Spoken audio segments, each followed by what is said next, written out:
دي حاجه. تاني حاجه يعني كلمه للمسؤولين في نادي الزمالك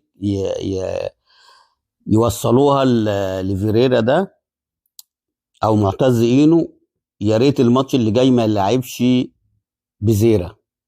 هو ماتش الجونه او كل حاجه، لاعب عبد الحميد معالي من البدايه ولاعب الناس دي، لان بزيرة لو خد لعب الماتش اللي جاي ياخد انذار، وانا بقول لكم اهو هياخد انذار ومش هيلعب الماتش اللي هو بتاع الاهلي اللي بعد كده. فده يعني نصيحه مني للجهاز، ريحوا الماتش ده عشان تحتاجه في ماتش الاهلي، تلاقيه في ماتش الاهلي اللي هو المهم والاهم.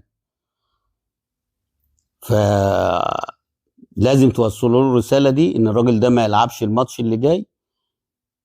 حطه معاك على الدكه، احتاجته والله لاعبه، ما احتاجتوش خلاص ما تلعبوش. يبقى انت ضربت عصفورين بحجر.